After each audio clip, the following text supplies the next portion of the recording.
Hi everyone, I am Avinash Kumar. I have completed my BTech and MBA from Dubai. I have 7 years of teaching experience in teaching different curriculums like CBSE, ICSE, state boards and British curriculum too. I teach physics, chemistry, mathematics and social science up to 10th grade in different curriculums. So आज हम लोग एक बहुत ही important topic physics के science के gravitation को समझने वाले हैं. सो ग्रेविटेशन होता क्या है?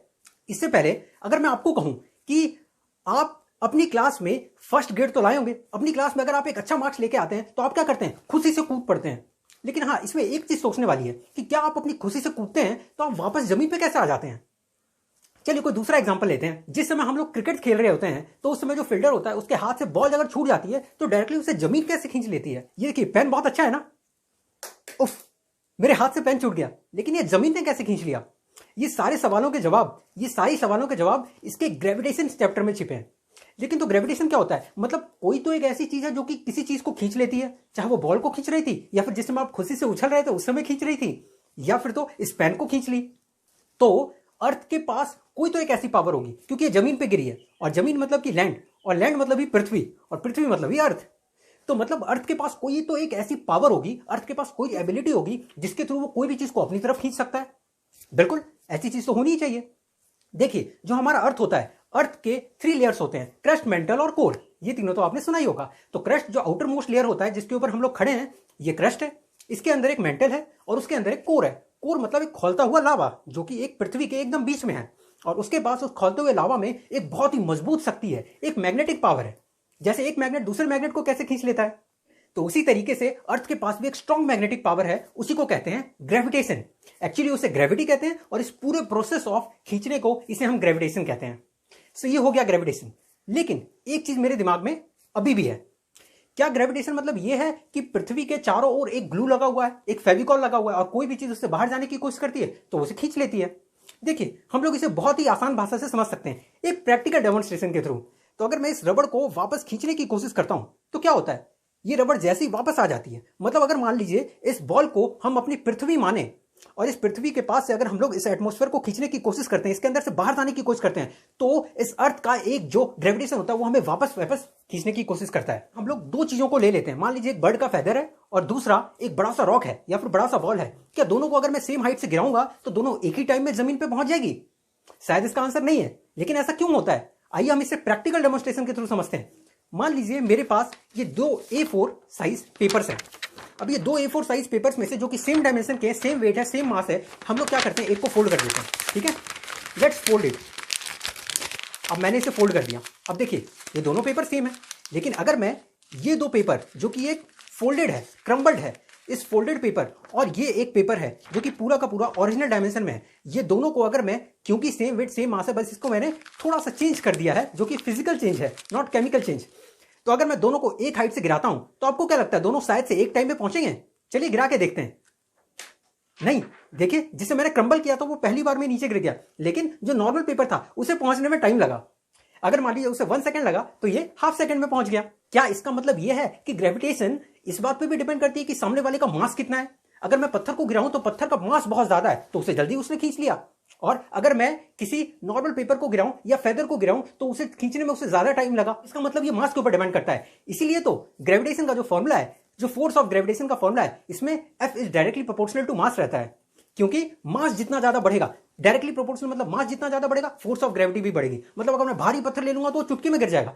लेकिन एक क्वेश्चन मेरे दिमाग में जरूर है कि क्यों नहीं उस सैटेलाइट को हमारी पृथ्वी अपने ताकतवर ग्रेविटेशन की वजह से अपनी तरफ खींच ले? पर ऐसा तो नहीं होता, क्योंकि वो चारों ओर हमारे ओवर रिवॉल्व करते रहते हैं, चाहे वो जियो स्टेशनरी सैटेलाइट हो, चाहे ऑर्बिटल सैटेलाइट हो. अभी क्या होता है, that's the part of another topic. लेकिन इसे खींच क्यों नहीं लेती है? इसका रीजन अगर समझें तो देखिए, अर्थ की पृथ्वी की एक स्ट्रॉन्ग मैग्नेटिक पावर है, लेकिन इसका मैग्नेट, जैसे मैग्नेट का एक लिमिटेड पावर ऑफ अट्रैक्शन रहता है, उसका लिमिटेड जोन होता है, उसकी एक लिमिटेड फील्ड रहती है जिसके अंदर वो खींच सकता है. तो इस फील्ड को अगर आप एक क्रॉस कर दें, सैटेलाइट अगर इतनी दूर है तो उसके ऊपर अर्थ के ग्रेविटेशन का कोई काम नहीं करता, वो उसके ऊपर कोई पावर ही नहीं होती. तो क्या इसका मतलब ये कह सकते हैं कि जो चीज पृथ्वी से दूर चली जाए, मतलब उसके खींचने की क्षमता खुद कम हो जाएगी? तो इसका मतलब ये डिस्टेंस पे भी मेजर करता है. इसलिए हम लोग कह सकते हैं force is inversely proportional to 1/r². Right, force is inversely proportional to r².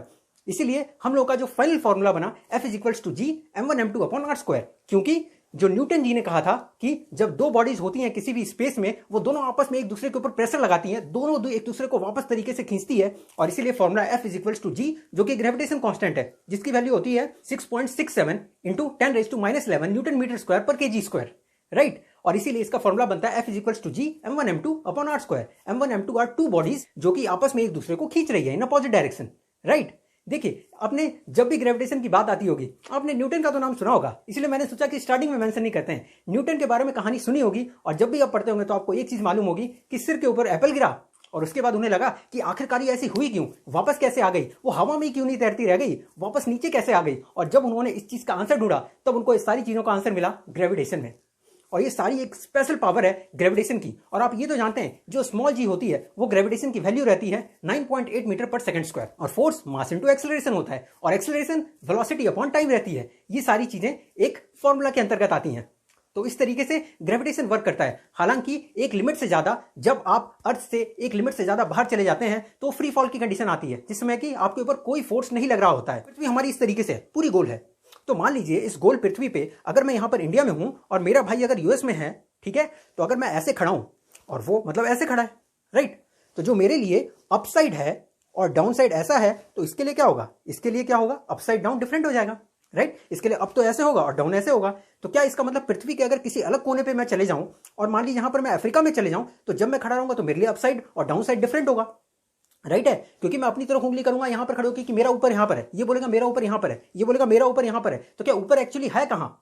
तो इसका आंसर है, जब हमारी ये पृथ्वी है, अगर एक्सटर्नल पार्ट में लाइन खींचे एटमॉस्फेयर की तरफ, तो वो होगी एक्सटर्नल लाइन। और हमेशा पृथ्वी के आप किसी भी कोने पे खड़े होकर के पृथ्वी के इंटरनल पार्ट, जो इसके अंदर कोर है, जिसके अंदर मैग्नेटिक पावर है, उसके अंदर से खींचे तो हमेशा अंदर की तरफ रहेगी, इनसाइड। तो आपका हमेशा इनसाइड पृथ्वी पे कहीं भी खड़े होकर के अंदर की साइड होगा, और अगर बाहर खड़े हैं तो वो बाहर साइड होगा। क्या हुआ, कुछ सालों पहले डेविड क्या किए, वो स्पेस में गए, मून पे गए, और वो एक हैमर लेके गए, एक हथौड़ा लेकर के गए, और दूसरा एक फेदर लेकर के गए, और उन्होंने सोचा क्या मैं इस चीज को मून पे टेस्ट करूं जहां पर कोई एटमॉस्फेयर नहीं है, तो क्या वहां पर भी बराबर स्पीड से गिरेगा या फिर टाइम लगेगा। तो हैरानी करने वाली बात है कि वहां पर दोनों की दोनों चीजें, हैमर और फेदर दोनों को एक ही टाइम लगा ग्राउंड पर जज करने में। तो आई होप आपको ये ग्रेविटेशन का टॉपिक समझ में आया होगा। हालांकि इसमें बहुत सारी चीजें और आगे पढ़ी जा सकती हैं, जो कि है फोर्स ऑफ ग्रेविटेशन के लॉज हैं, फ्री फॉल है, कैपिटल जी की वैल्यू कैसे निकालते हैं, और भी बहुत सारी चीजें हैं इसमें पढ़ने के लिए। So, thank you so much and I welcome you all to EdV Premium platform.